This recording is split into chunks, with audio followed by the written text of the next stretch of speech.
नमस्कार, नेपालको इतिहास भाग 1 मा यो भागमा हामी पृथ्वीनारायण शाहको जीवनीको बारेमा चर्चा गर्नेछौँ। अनि त्यतिखेर जति बेला उनले नेपाल एकीकरणको अभियान चलाउँदै थिए त्यति नै खेर भारत लगायत विश्वका अन्य क्षेत्रहरूमा भइरहेको घटनाक्रमहरूको पनि चर्चा गर्नेछौँ। अनि उनले सुरु गरेको नेपाल एकीकरणको केही अघिल्ला दिनहरूको बारेमा पनि उल्लेख गर्नेछौँ। अनि साथसाथै हामीले अब यसै भागदेखि आधुनिक नेपालको बारेमा केही कुराहरू खेलाउने प्रयास गर्दै जानेछौँ र त्यो कालखण्डमा घटेका घटनाहरू अनि त्यो बेलाको सामाजिक, राजनैतिक, आर्थिक, प्राविधिक जस्ता पक्षहरूको पनि व्याख्या र विश्लेषण गर्दै जाने जमर्को पनि गरेका छौँ यस भागमा अनि आउने भागहरूमा पनि। आधुनिक नेपालका निर्माता श्री 5 बडा महाराजधिराज पृथ्वीनारायण शाहको जन्म 11 जनवरी 1723 अर्थात् 1779 साल पौष 27 गतेका दिन पिता नरभूपाल शाह र माता कौशल्यावती देवीको गर्भबाट गोर्खा दरबारमा भएको थियो। अब यो आधुनिक नेपालको इतिहास खेलाउँदै जाँदा हामीले पृथ्वीनारायण शाहसम्म पुगेर केही कुराहरू खोज्नुपर्ने हुन्छ, किनकि नेपाल देशलाई जन्म दिने काम पृथ्वीनारायण शाहले नै गरेका थिए। छरिएर टुक्रा टुक्रा राज्यहरूमा छरपष्ट भएका सानातिना राज्यहरूलाई एउटै मालामा गाँच्दै एउटा विशाल र बलियो राज्य नेपालको जन्म दिने कामको सुरुवात उनकै नेतृत्वले गरेको थियो।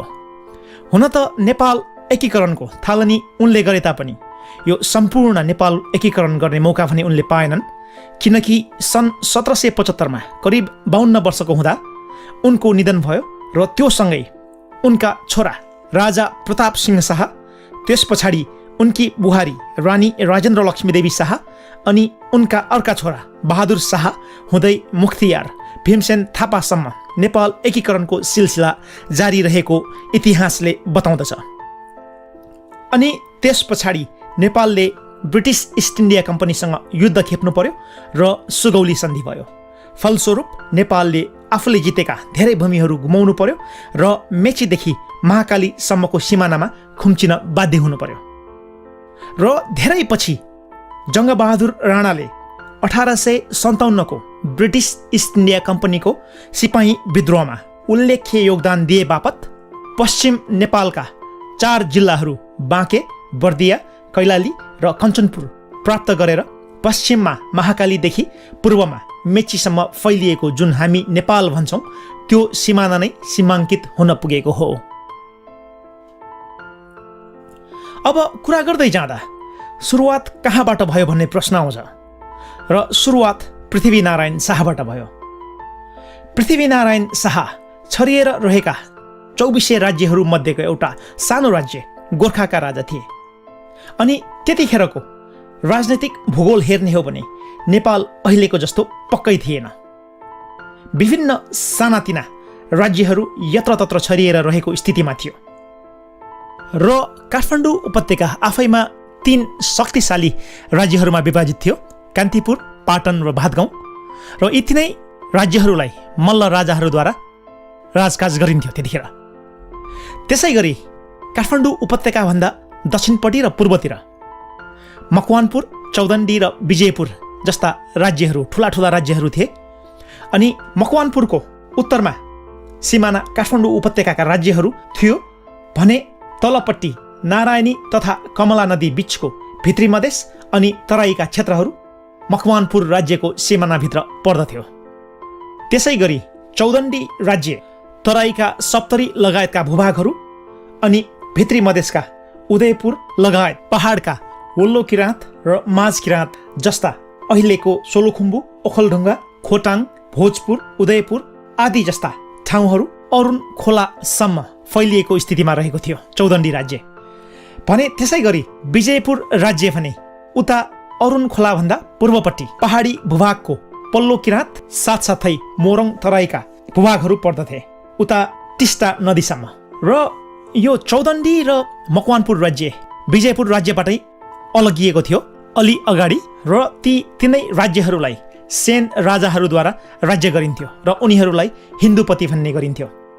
उसो त वल्लो किराँत, माझ किराँत र पल्लो किराँत यी किराँती आबादी रहेका क्षेत्रहरू जहाँ चाहिँ विभिन्न किराँत जात जातिका मानिसहरूको बाक्लो बसोबास रहने गर्दथ्यो। ती क्षेत्रहरू भने विभिन्न जातीय मुखियाहरू र सरदारहरूद्वारा प्रशासन चलाइने आफैमा एउटा स्वायत्त राज्यहरू थिए। विभिन्न सानातिना जातीय मुखियाहरूले ती भूभागहरू नियन्त्रण गर्थे र प्रशासन त्यसै अनुरूप चलाउँदथे। यद्यपि तिनीहरूका राजा सेन राजाहरू नै थिए, हिन्दूपति राजा। र खास गरिकन विजयपुर राज्यको कुरा गर्नु पर्दाखेरि जसरी सेन वंशहरू राजा हुन्थे वंशको आधारमा, त्यसरी नै लिम्बूहरू त्यस राज्यका मन्त्री हुन्थे जसलाई चौतारा भनिन्थ्यो। अनि यो विजयपुर, चौदण्डी र मकवानपुर राज्यहरूको तराईको जुन भूभागहरू थियो त्यो भूभागहरूको हरेक वर्ष एउटा तिरो तिर्नुपर्ने चलन थियो।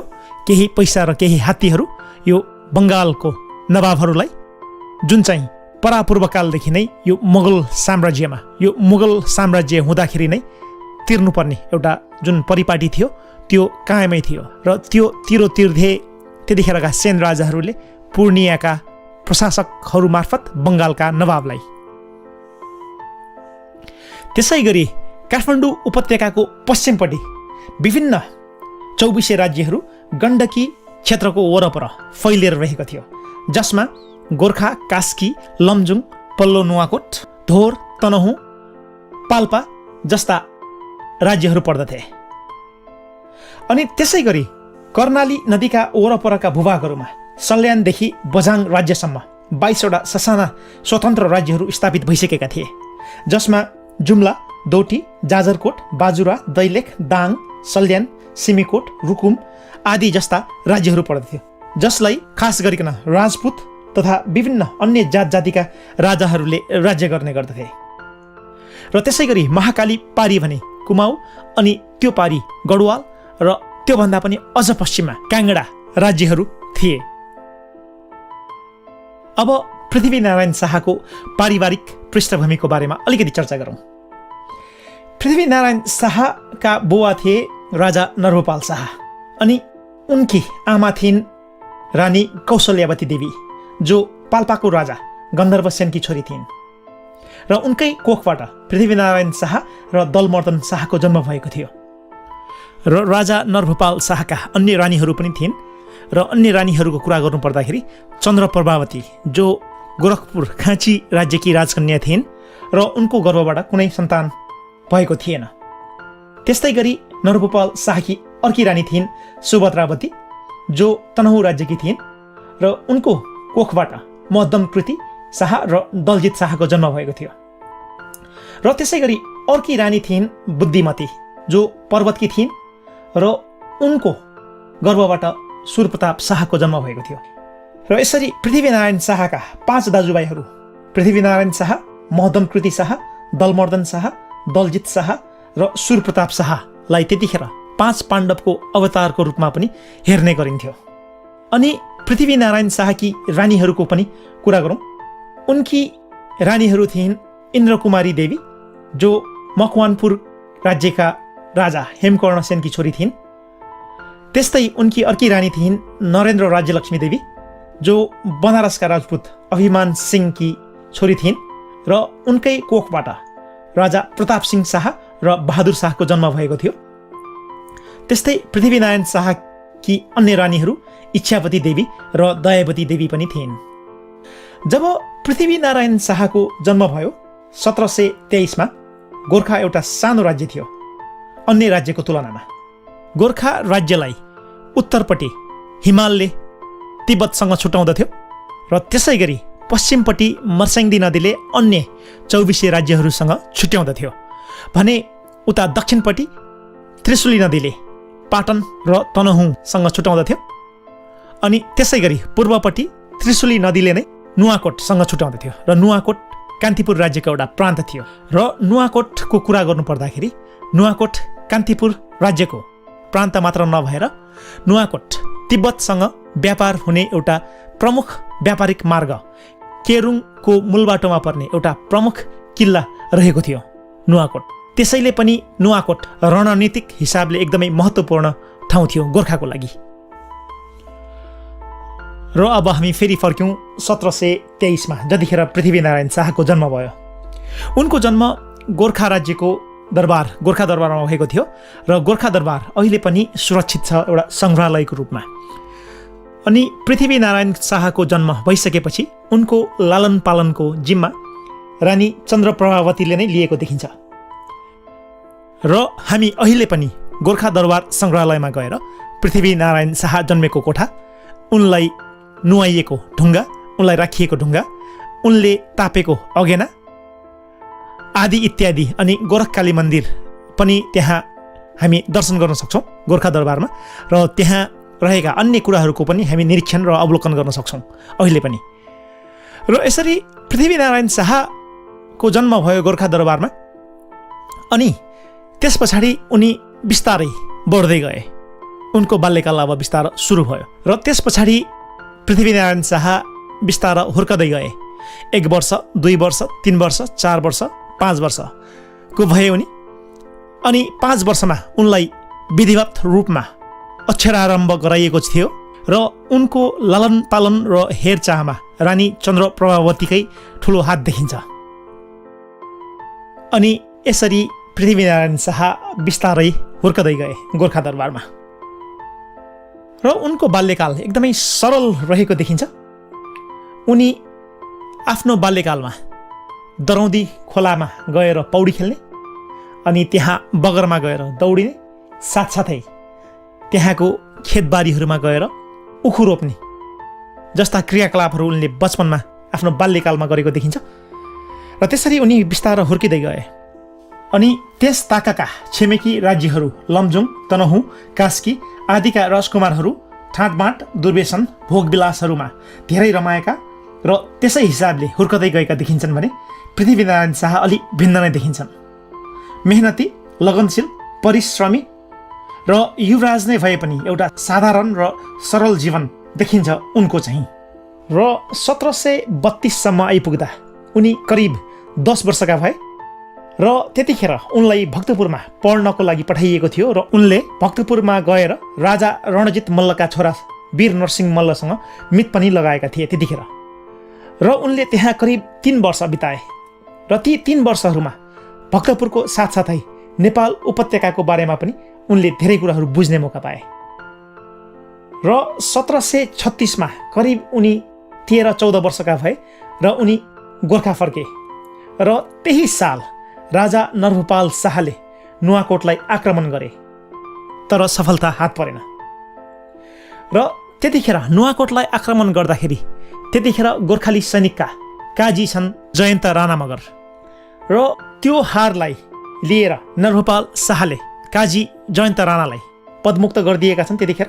र जयन्त राणा त्यस पश्चात कान्तिपुरको शरणमा जान्छन् र कान्तिपुरको शरणमा गएर उनी बेलकोटमा बस्न सुरु गर्छन् र अलि पछाडि उनलाई नुवाकोटकै उमराव बनाइन्छ, सैनिक सरदार। यो कान्तिपुरका राजा जयप्रकाश मल्लले उनलाई सैनिक सरदार बनाइदिन्छन्। र 1738मा पृथ्वीनारायण शाह करिब 15 वर्षका भए र उनी करिब 15 वर्षको हुँदाखेरि उनको विवाह मकवानपुरकी राजकुमारी इन्द्रकुमारी देवीसँग हुन्छ, जो राजा हेमकर्ण सेनकी छोरी थिइन्। पृथ्वीनारायण शाहको विवाह त हुन्छ राजकुमारी इन्द्रकुमारी देवीसँग, तर उनको उमेर अलि सानै भएको कारणले गर्दाखेरि उनलाई गोर्खा पठाइँदैन। र त्यतिखेरको चलनअनुसार अब 1-1.5 वर्ष पछाडि फेरि लिन आउनु भनेर पृथ्वीनारायण शाहलाई एक्लै पठाइन्छ त्यहाँबाट गोर्खा।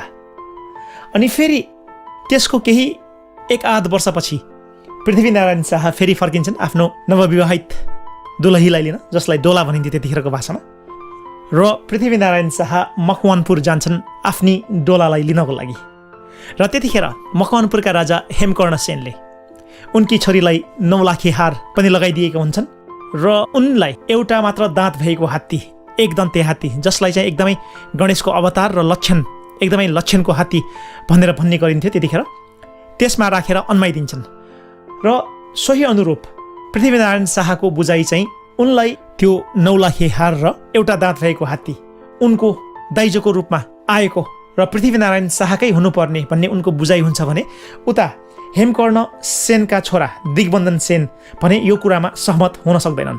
र त्यतिखेर त्यहाँ विवाद हुन्छ र विवादले एउटा नराम्रो रूप लिन्छ र त्यहाँ ठुलै चर्काचर्की जस्तो हुन्छ र पृथ्वीनारायण शाह आफ्नो भर्खरै बिहे गरेकी नयाँ डोलालाई नलिकन त्यहाँबाट गोर्खा फर्किन्छन् र उनी त्यस पछाडि गोर्खा फर्किँदाखेरि राप्ती नदीको तिरैतिर यो काठमाडौँ उपत्यकाका तिनै सहरलाई हेर्ने इच्छा उनमा हुन्छ र तिनै सहरलाई हेर्ने इच्छासहित उनी राप्ती नदीको तिरैतिर चन्द्रगिरी पहाडसम्म आएर गोर्खा फर्कन्छन् र चन्द्रगिरी पहाडबाट देखिएको जुन त्यो दृश्य हुन्छ तीन सहरको कान्तिपुर पाटन र भातगाउँको त्यो मनोरम दृश्यले उनलाई लोभ्याउँछ र एक दिन यी तिनै राज्यहरूको राजा बन्ने उनमा एउटा इच्छा जागृत पनि गराउँदछ र यसरी पृथ्वीनारायण शाह आफ्नी डोला नलिकन फर्किन्छन् गोर्खा र गोर्खा राज्यमा त्यतिखेर राजा नरभूपाल शाहको स्वास्थ्य त्यति राम्रो हुँदैन र चन्द्र प्रभावती नै त्यहाँको एउटा चौताराको रूपमा मुख्य भूमिका निभाइरहेकी हुन्छन्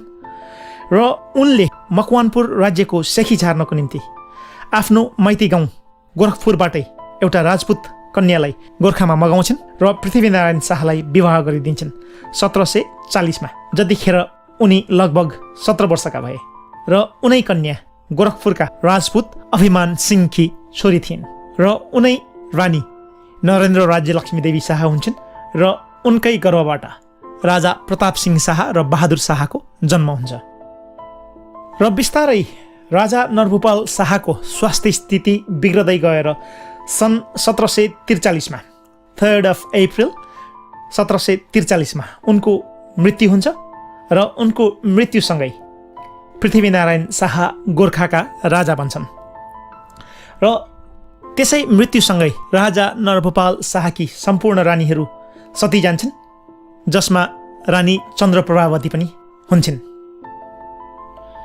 र सती प्रथा त्यतिखेरको समाजमा हिन्दू समाजमा खास गरिकन त्यतिखेर एउटा चलन थियो र त्यतिखेरको सामाजिक परम्परा अनुसार ब्राह्मण क्षेत्री र वैश्यहरूका विवाहित पुरुषहरूको यदि मृत्यु भयो भने उनीहरूका पत्नी स्वतः पतिको चित्तामा आगोमा जलेर मर्नुपर्ने चलन एउटा थियो जसलाई नै हामी सती प्रथा भन्छौँ र यसरी पतिको मृत्यु भयो भने नचाहँदै पनि आगोमा जलेर मर्नुपर्ने र कसैले आगोमा जान अनिच्छा देखायो भने जबरजस्ती समातेर आगोमा हालिदिने त्यो चलन नेपालमा मात्र नभएर सम्पूर्ण भारतवर्षभरिका हिन्दू धर्म मान्ने राज्यहरूमा हावी थियो अङ्ग्रेजहरूले 1803 देखि नै सती प्रथामा रोक लगाए तापनि भारतभरि सती प्रथाको रोक भने 1861मा बेलायतका त्यतिखेरका महारानी भिक्टोरियाको आदेशबाट रोकियो 1861मा नेपालमा भने त्यो चलन चलि नै रह्यो र धेरै पछाडि चन्द्र शमशेरले अङ्ग्रेजहरूको दबावमा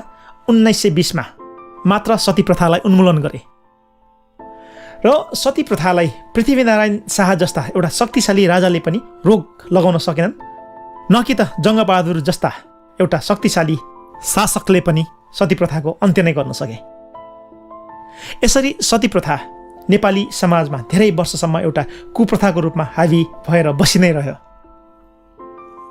र 1743मा पृथ्वीनारायण शाह राजा बने अनि त्यसको केही समय पछाडि नै 1743 सालमै उनले राजा बनाई लगत्तै नुवाकोटलाई फेरि असफल आक्रमणको प्रयास गरे र त्यतिखेर नुवाकोटको उमराव सरदार थिए जयन्त राणा जो गोर्खा राज्यकै भूतपूर्व काजी थिए र त्यतिखेर जयन्त राणाले गोर्खाली सैनिकहरूलाई एउटा ठुलो धक्का दिएका थिए र गोर्खाली सैनिकहरूमा एउटा ठुलो क्षति भएको थियो यो दोस्रो पल्टको असफल आक्रमणको प्रयासमा र त्यो हार पछाडि उनी अब आफ्ना सहयोगीहरूसहित बनारसको लागि निक्लिन्छन् तीर्थयात्राको लागि भनेर र त्यहाँ उनले केही समय बिताउँछन् र त्यो समयमा उनले त्यहाँ भइरहेको राजनैतिक परिवर्तनका साथै अन्य कुराहरूलाई नजिकबाट विश्लेषण र अध्ययन गर्ने मौका पाउँछन् र बुझ्ने मौका पाउँछन् र त्योभन्दा पनि ठुलो कुरो उनले त्यो बसाइमा त्यहाँ केही बन्दुकहरू र केही गोलीगट्ठाहरू सङ्कलन गर्ने अवसर उनलाई मिल्छ र त्यो कार्यको लागि उनलाई सहयोग गरेका छन् उनका ससुरा अभिमान सिंहले र बनारसबाट गोर्खा फर्किने क्रममा उनी धेरै भन्सार चौकीहरू छल्दै अगाडि बढ्छन् र एउटा भन्सार चौकीमा त त्यहाँका सुरक्षाकर्मीहरूले तीर्थयात्री नै भए पनि सबै यात्रीहरूको भारी खुल्नुपर्छ भनी एउटा खिचलो गर्छन् र त्यहाँ विवाद सुलिँदै जान्छ र हात हलाहलको स्थितिसम्म त्यहाँ पुग्छ र त्यत्तिकैमा पृथ्वीनारायण शाहका समूहहरूले तिनीहरूलाई आक्रमण गर्छन् र ती खटिएका सुरक्षाकर्मीहरूलाई तत्काल मारिदिन्छन् त्यहीँ र त्यहाँबाट त्यस पछाडि उनीहरू भाग्छन् यी बन्दुक गोलीगट्टाहरू बोकेर र त्यस पछाडि रातारात भागेर केही नागा बाबाहरूको सहयोगमा उनका समूहहरू चाहिँ अब पाल्पा राज्यसम्म छिर्न सफल हुन्छन् र पाल्पा छिरिसकेपछि उनीहरू बिस्तारै त्यहाँबाट गोर्खासम्म ती हतियारहरू ल्याउनको लागि सफल हुन्छन् र त्यतिखेर उनको समूहमा थिए बिराज बखती जसले पृथ्वीनारायण शाहलाई एकदमै सहयोग गरेका थिए त्यतिखेर र उनको त्यो बुद्धिमत्ता र उनको त्यो इमान्दारिताबाट पृथ्वीनारायण शाह एकदमै प्रसन्न भएका छन् त्यतिखेर र उनलाई नै गोर्खा फर्किसकेपछि काजी बनाउने उनले निधो गर्छन् बिराज बखतीलाई। तर जनचाहना अनुसार अन्य भारदारहरूको सल्लाह अनुसार बिराज बखतीभन्दा कालु पाँडेको नाम नै अग्रपन्थीमा आउँछ र अन्तत कालु पाँडेलाई उनले काजी बनाइदिन्छन् गोर्खा राज्यको। यद्यपि उनलाई बिराज बखती मन परे तापनि यस हिसाबले पनि धेरै इतिहासकारहरूले उनलाई एउटा सबल कुशल र दूरदृष्टि राख्ने सक्षम अनि प्रजातान्त्रिक प्रशासकको रूपमा हेरेका छन्। र त्यस बेला अब भारतमा भने मुगल साम्राज्य कमजोर हुँदै गइरहेको थियो। तिनीहरूका विभिन्न प्रान्त जसलाई सुबह भनिन्थ्यो ती सुबहहरू पनि एकपछि अर्को गर्दै स्वतन्त्र हुँदै थिए भने उता मराठाहरू जो हिन्दू थिए उनीहरू पनि बिस्तारै बिस्तारै शक्तिशाली हुँदै मुगल राज्यका मुसलमान शासकहरूलाई ठुलै चुनौती दिँदै थिए अनि मराठा साम्राज्य विस्तार गर्न अगाडि बढ्दै थिए। र उता अङ्ग्रेजहरू जो भारतमा 31 डिसेम्बर 1600 रानी एलिजाबेथ प्रथमको शाही अनुमति प्राप्त गरी भारतमा व्यापार गर्ने मनसायले आएका थिए। त्यसो त भारतमा पोर्चुगिज र डचहरू 1500को शताब्दीतिर जति बेला क्रिस्टोफर कोलम्बसले अमेरिका पत्ता लगाएका थिए त्यस पश्चात उर्वर भूमि खोज्ने र व्यापार गर्ने सिलसिलामा संसारका धेरै भागहरूमा छरिसकेका थिए र पोर्चुगिज र डचहरू भारतमा त्यतिखेर आइसकेका थिए 1500को शताब्दीतिर। तर फ्रेन्चहरू भने 1764 पछाडि मात्र आएको देखिन्छ भारतमा। अनि यो अङ्ग्रेजहरू 1608 गुजरातको सुरत अनि 1611 आन्ध्र प्रदेशको मछलीपट्टनम हुँदै 1612 बङ्गालमा अङ्ग्रेजहरूको व्यापारिक उपस्थिति देखिन्छ। सुरुमा त व्यापार मात्रमा सीमित थिए अङ्ग्रेजहरू तर पछि पछि जब बङ्गालका नवाबहरूले कर बढाइदिने फ्याक्ट्रीमा आगो लगाइदिने आदि कामहरू गर्न थाले अनि अङ्ग्रेजहरूले आफ्नो व्यवसायको सुरक्षा गर्न सेक्युरिटी गार्डहरू भर्ना गर्न थाले र उनीहरूलाई तालिम र हात हतियार पनि उपलब्ध गराउन थालियो र तिनीहरूलाई सिपाही भनिन्थ्यो। कालान्तरमा सिपाही शब्द नै सिपाही हुन गयो र त्यही सिपाही शब्द नै नेपाली तथा भारतीय सैनिकहरूमा एउटा पद नै रहन गयो र ती सिपाहीहरू नै ब्रिटिस इस्ट इन्डिया कम्पनीको सैनिकहरू हुन पुगे कालान्तरमा।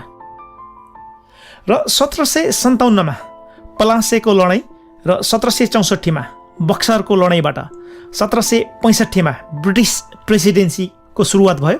फलस्वरूप ब्रिटिस इस्ट इन्डिया कम्पनी व्यापारीबाट अब व्यापार गर्ने मनसायबाट आएको कम्पनी अब देशको प्रशासन सञ्चालनमा स्थापित हुन पुग्यो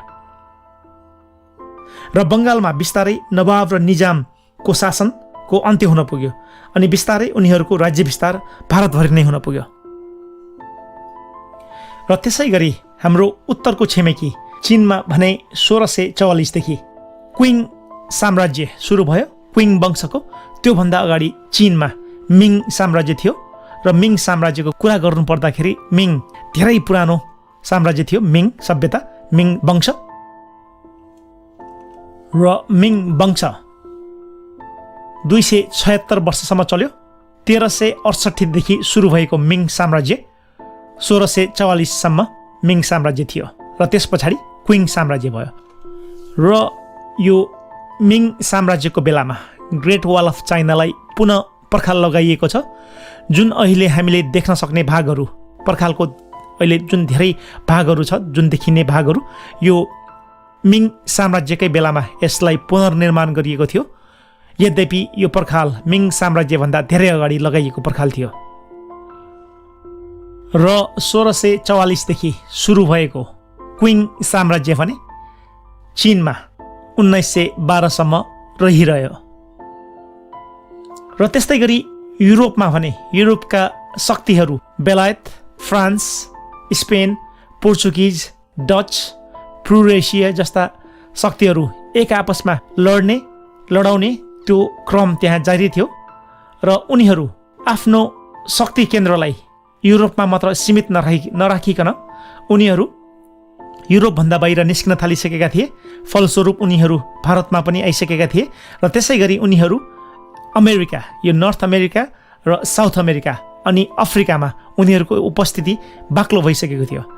यो नर्थ अमेरिकामा कुरा गर्नु पर्दाखेरि फ्रेन्च, ब्रिटिस, यो डचहरू पुगिसकेका थिए भने यो साउथ अमेरिकातिर, यो ल्याटिन अमेरिकातिर भने स्पेनिसको वर्चस्व कायम रहेको देखिन्छ अनि केही ठाउँहरूमा पोर्चुगिजहरू पनि। र अफ्रिकामा भने उनीहरू यो फ्रेन्च, ब्रिटिस, डचहरू जस्ता देशहरूले आफ्नो उपनिवेश खडा गरिसकेका थिए र त्यहाँका मानिसहरूलाई एउटा अब दासको रूपमा किनबेच गर्ने चलन चलिसकेको थियो त्यतिखेरसम्म आइपुग्दाखेरि। र अब हामी फेरि फर्केर जाउँ 1744मै, जतिखेर पृथ्वीनारायण शाह बनारसबाट केही गोलीगट्ठाहरू ल्याउन सफल भए गोर्खामा। र पृथ्वीनारायण शाह बनारसबाट फर्किसकेपछि फेरि उनले नुवाकोटलाई आक्रमण गर्ने निर्णय गर्छन् र त्यतिखेरसम्म आइपुग्दाखेरि गोर्खासँग 1000भन्दा बढी अभ्यासरत सैनिक र बन्दुक जस्ता हात हतियारहरू उपलब्ध छन् र पृथ्वीनारायण शाहको त्यतिखेर उमेर छ लगभग 21 वर्ष। अनि नुवाकोटलाई जित्न त्यति सजिलो छैन भनेर उनलाई थाहा छ, किनकि दुईपल्टको हार उनले आफ्नै आँखाले देखिसकेका थिए। र यो पल्ट भने पृथ्वीनारायण शाह अलि फरक ढङ्गबाट प्रस्तुत हुन्छन् र उनले कूटनीतिक हिसाबले नुवाकोटलाई एक्ल्याउने रणनीति लिएको देखिन्छ र त्यही अनुरूप उनले परापूर्वकालदेखिको एउटा शत्रु राज्य लमजुङसँग शान्ति सन्धि गर्छन् अनि त्यस पछाडि कास्की, तनहुँ र पाल्पासँग मित्रताको हात बढाउँछन् र पश्चिमपट्टिबाट हुन सक्ने सम्भावित आक्रमणलाई उनले थुनछेक गरिदिन्छन्। र पृथ्वीनारायण शाहले 1000भन्दा बढी सैनिकहरूलाई खेतालाको रूपमा नुवाकोट पुर्याउँछन्, जसलाई 3 भागमा विभाजित गरिएको हुन्छ। एक भाग महोद्दम कृति शाहको नेतृत्वमा हुन्छ, अर्को कालु पाँडेको नेतृत्वमा हुन्छ भने तेस्रो आफ्नै नेतृत्वमा। र पृथ्वीनारायण शाहले त्यतिखेर नुवाकोटका उमराव जयन्त राणालाई, जो चाहिँ गोर्खाकै भूतपूर्व काजी थिए, उनलाई त हाम्रो आफ्नै मानिस होस्, त्यही भएर तैँले नुवाकोटलाई बिना अवरोध यत्तिकै छोडिदे भन्ने खालको एउटा सन्देश पठाउँछन्। तर जयन्त राणाले, मैले हुन त म गोर्खाकै मान्छे हुँ, म हजुरकै मान्छे हुँ, तैपनि मैले अब राजा जयप्रकाश मल्लको नुन खाइसकेको छु, मैले त्यही भएर नुवाकोटलाई यत्तिकै छोड्न मिल्दैन, नुनको सोझो गर्नुपर्छ, म नुवाकोटलाई मेरो हर सम्भव प्रयासले म बचाउने प्रयास गर्नेछु भन्ने खालको एउटा जवाफ पठाउँछन्। र त्यस पश्चात पृथ्वीनारायण शाहले एउटा अवसरको खोजी गरिरहेका हुन्छन् र काजी कालु पाँडेको योजना बमोजिम जतिखेर जयन्त राणा कान्तिपुर गएका हुन्छन् सैनिक सहयोग याचनाको लागि, राजा जयप्रकाश मल्लसँग छलफल गर्नको लागि, त्यति नै खेर यो काजी कालु पाँडेको योजना बमोजिम उनले नुवाकोटलाई 3 तिरबाट हमला गर्ने योजना बनाउँछन् र काजी कालु पाँडेको समूहले झिसमिसे हुनु पूर्व उत्तरतिरबाट यो महामण्डलको दुर्जेल किल्लामा हमला गर्छन् र सुतिरहेका सैनिकहरूलाई प्रत्याक्रमणको कुनै अवसर प्राप्त हुँदैन। र त्यतिखेर त्यहाँ नुवाकोटको सुरक्षाको लागि उमराव जयन्त राणाका छोरा शङ्खमणि राणा छन्। जयन्त राणा काठमाडौँ गएका छन् भने जयन्त राणाको छोरा शङ्खमणि राणाले त्यो उमरावको कार्यभार सम्हालिरहेका छन्। र त्यतिखेर अत्तालिएर उठेका शङ्खमणि राणाले आक्रमणको प्रयास त गर्छन्, तर उनको केही लाग्दैन र अन्ततः दलमर्दन शाहद्वारा उनी मारिन्छन्। र त्यतिखेर दलमर्दन शाहको उमेर 13-14 वर्षको भनेर भनिएको छ। र यसै गरी अर्को समूह जसलाई चौतारा महोद्दम कृति शाहले नेतृत्व गरेका थिए, उनीहरू धर्मपानीतिरबाट हिँड्छन् र उनीहरूले भने एउटा बलियो प्रत्याक्रमणको सामना गर्नुपर्ने हुन्छ। लडाईँ केही बेर चले तापनि गोर्खालीहरूको जित हुन्छ र नुवाकोटका धेरै सैनिकहरूलाई गोर्खाली सैनिकहरूले मारिदिन्छन् र बचेकाहरू त्यहाँबाट भाग्न बाध्य हुन्छन्। र त्यसै गरी अर्को समूह जसलाई राजा पृथ्वीनारायण शाहले नेतृत्व गरेका थिए उनीहरू सिधै नुवाकोट गढीतिर लाग्छन् र त्यति बेलासम्म शङ्खमणि ढलिसकेका हुन्छन्, शङ्खमणि राणा ढलिसकेका हुन्छन् र नुवाकोटको सुरक्षार्थ खटिएका सैनिकहरू लडाइँ नगरी बेलकोटतर्फ भाग्छन्। अनि तिनै समूहका गोर्खाली सैनिकहरू नुवाकोट गढीमा पुग्छन् र अन्ततः नुवाकोट गढी गोर्खाली सैनिकहरूको कब्जामा पुग्छ र नुवाकोट गोर्खामा गाभिन्छ। र यो नै नेपाल एकीकरणको लागि पहिलो सफल लडाइँ थियो गोर्खालीहरूको लागि र यसरी यो जितसँगै नेपाल एकीकरणको अध्याय सुरु भयो। अनि उता जयन्त राणा जो सैनिक सहयोगको लागि कान्तिपुर पुगेका हुन्छन् उनी अब बेलकोट फर्कन्छन् केही समयपछि र पृथ्वीनारायण शाहले बेलकोटमा आक्रमण गर्छन् र जयन्त राणा त्यहाँ समातिन्छन् र उनलाई त्यहाँ समातिसकेपछि उनलाई जिउँदै छाला काटेर मृत्युदण्ड दिइन्छ गोर्खालाई धोका दिएको र गोर्खा विरुद्ध गद्दारी गरेको आरोपमा। र त्यसको केही समयपछि नुवाकोट कान्तिपुरको एउटा प्रान्त थियो र त्यसकारण त्यसको केही समयपछि कान्तिपुरका राजा जयप्रकाश मल्लले नुवाकोटलाई गोर्खालीहरूसँग पुनः खोज्ने प्रण गर्छन्। तर त्यस बखत उनका सैनिकहरूमा केही षड्यन्त्र र कमजोरी देखिन्छ। उनका सैनिक कमान्डर त्यतिखेर थिए रणभीम थापा र रणभीम थापालाई गोर्खा राज्यसँग मिलोमतो गरेको आरोप लगाइन्छ र गोर्खाकै एउटा एजेन्ट भएको दोष पनि लगाइन्छ र त्यसपश्चात उनी पदमुक्त हुन्छन् र उनलाई जेलमा हालिन्छ। राजा जयप्रकाश मल्लको कुरा गर्नुपर्दाखेरि धेरै इतिहासकारहरूले उनलाई एउटा सन्काहा राजाको रूपमा चित्रण गरेको पाइएको छ र उनी आवेशमा आएर 81 आवेशमा आएर निर्णय गर्ने खालको प्रवृत्ति रहेको पनि भनिएको छ। र त्यसपश्चात जयप्रकाश मल्लले आफ्नो सैनिक संरचनामा केही फेरबदल गरिदिन्छन् र काशीराम थापालाई कान्तिपुर राज्यको सैनिक सरदार बनाइदिन्छन् र कान्तिपुरका राजा जयप्रकाश मल्लले त्यस बखत 8000 सैनिकहरू खडा गर्न सफल हुन्छन् उनी र त्यसपश्चात उनले ती 8000 सैनिकहरूलाई नुवाकोटको हमलाको लागि पठाउँछन् सरदार काशीराम थापाको नेतृत्वमा। र त्यति बेला भने पाटन र भातगाउँ दुवै देशहरू कान्तिपुरको सहयोगको लागि आउँदैनन्। कान्तिपुरका सैनिकहरूले हर सम्भव प्रयत्न गरे तापनि नुवाकोटमा गोर्खाली सैनिकहरूको अगाडि उनीहरूको केही लाग्दैन। गोर्खाली सैनिकहरू त्यतिखेरसम्म आइपुग्दाखेरि उनीहरूसँग बन्दुक जस्ता त्यतिखेरको अत्याधुनिक हात हतियार रहेको छ र 1200कै सङ्ख्यामा भए पनि सानै सङ्ख्यामा भए पनि कान्तिपुरका सैनिकहरूको गोर्खाली सैनिकहरूसँग केही लाग्दैन र अन्ततः त्यहाँ धेरै क्षतविक्षत भइसकेपछि धेरै क्षति भइसकेपछि कान्तिपुरका सैनिकहरू त्यहाँबाट फर्किन बाध्य हुन्छन् र काशीराम थापाको कान्तिपुरका राजा जयप्रकाश मल्लसँग कुरा मिल्दैन त्यो हार पश्चात र उनी त्यताबाट सिधै कान्तिपुरतिर नलागिकन उनीहरू अब बनेपातर्फ भाग्न बाध्य हुन्छन् र त्यो हारले कान्तिपुरका राजा जयप्रकाश मल्ललाई एउटा ठुलै झट्का दिएको हुन्छ र उनको त्यो सैनिक संरचनामा खास गरिकन त्यतिखेर बाहुन क्षेत्री जातको मानिसहरू अनि मगर जातको मानिसहरू र साथसाथै त्रिहुटिया भनेपछि यो तराई र बिहार क्षेत्रका मानिसहरू र खास गरिकन यो क्षेत्री जातको मानिसहरू यो बाहुन क्षेत्री जातको मानिसहरू जसलाई त्यतिखेरको भाषामा पर्वते भन्ने गरिन्थ्यो पर्वतमा बस्ने मानिसहरू र त्यो पर्वते मानिसहरूसँग जयप्रकाश मल्ललाई अब विश्वास लाग्दैन र उनीहरूको निष्ठाप्रति जयप्रकाश मल्ललाई अब विश्वास हुँदैन र त्यतिखेरसम्म आइपुग्दा काशीराम थापा सहित अन्य 8 जना पर्वते सैनिक सरदारहरू उता बनेपातर्फ भागिसकेका हुन्छन् र राजा जयप्रकाश मल्ललाई अब उनीहरूसँग बदला लिने एउटा भावना पैदा हुन्छ र त्यसै अनुरूप उनले ती पर्वते सैनिक सरदारहरूलाई जसले गर्दा उनले नुवाकोटको लडाईँ जित्न सकेनन् र नुवाकोटलाई फेरि पुनः कान्तिपुरको कब्जामा जमाउन सकेनन् त्यसपश्चात उनले ती भाग्ने पर्वते सैनिकहरूलाई अब मार्नको निम्ति भारतबाट विशेष मानिसहरूको सहयोग लिन्छन् र अन्ततः काशीराम थापाको हत्या हुन्छ।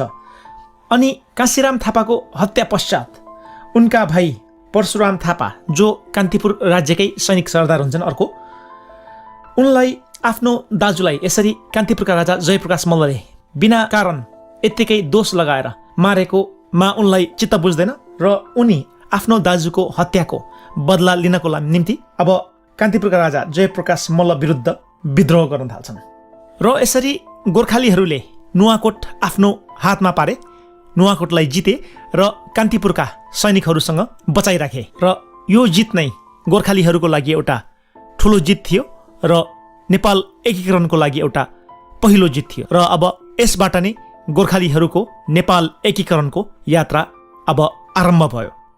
अनि यसरी पृथ्वीनारायण शाहको नेतृत्वले गोर्खाली सैनिकहरूलाई अगाडि बढाइ नै रह्यो र नेपाल राज्यको स्थापना गर्ने एउटा बाटो खोलिदियो। हवस् त, आजलाई यो भागमा यति नै कुरा गरौँ र अब यस पछाडि हुने घटनाक्रमहरूलाई अर्को भागमा चर्चा गर्दै जानेछु। अनि साथसाथै केही सल्लाह सुझाव अनि आलोचनाहरू छन् भने तल कमेन्ट बक्समा कमेन्ट गरिदिनुहोला। धन्यवाद।